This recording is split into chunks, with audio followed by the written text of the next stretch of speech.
On our way to enabling caching for our app, let's add a custom initializer to our pod. To get started, we don't need that unique code right now. So let's get rid of that. And then let's go into our pod model. It's also another piece of code we're not using except for in one spot in a test that I think we'll just remove or we'll modify slightly off camera. So get rid of that default. And the first thing that we need to do is change pod from a struct to a class. And we're doing this because when we, in some future videos, make changes to our core data model, we'll change one of the settings so that instead of creating a class called NASA, it's going to extend our pod class. So we change it to a class, we immediately get some problems. One, saying it doesn't conform to equatable. We don't need that hashable right now, but we will need to make it identifiable, and this will get what we need. We'll see how long this is around. I'm not sure that we'll need it long term, but for now, we'll add it. We've got one problem here in our list view that we can see. It's complaining that it must be hashable. That's because each time that we iterate through this, we're hashing, we're identifying them by the hash of each individual pod. Instead, what we're going to do is use that new ID that we just added. We'll build and run just to make sure things are still working as expected.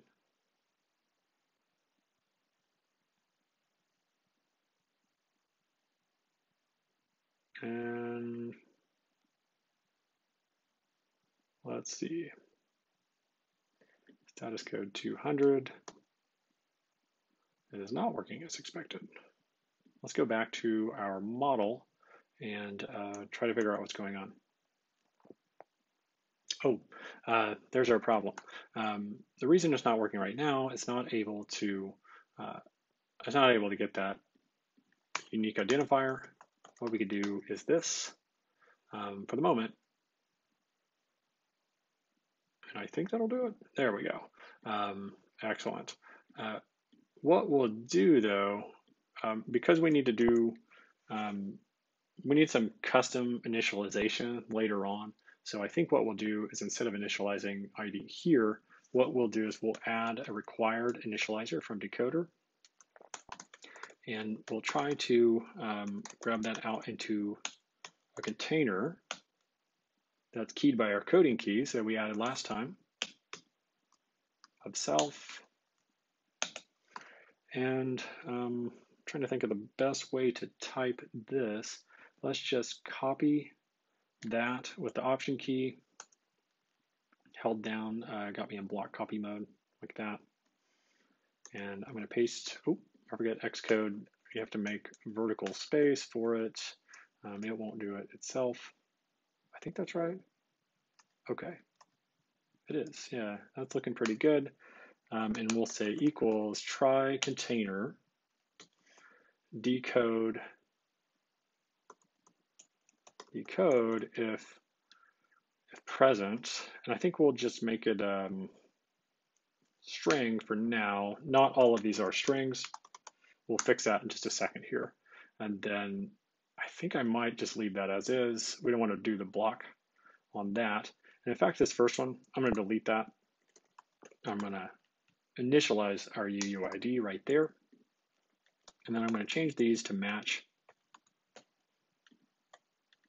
the corresponding key. A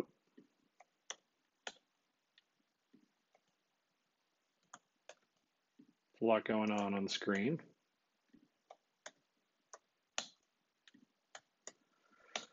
URL and finally thumbnail URL. That's looking pretty good. Some of these are not optional, so we don't actually want to use that. First of all, let's change the types before we get going on that. These are URLs, URL, and a URL we'll build again. So we get some better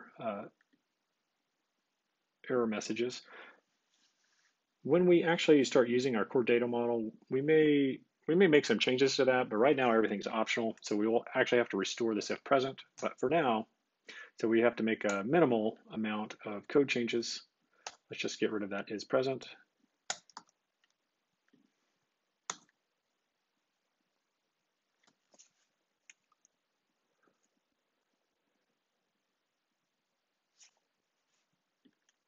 Excellent.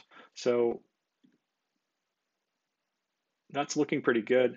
We're getting each step of the way closer to adding our NS managed object conformance to our pod model. That'll allow us to just stash this data in a core data store, and that way we don't have to keep fetching the same data over and over. And each time we can probably fetch new data going back further and further every time the user loads the app.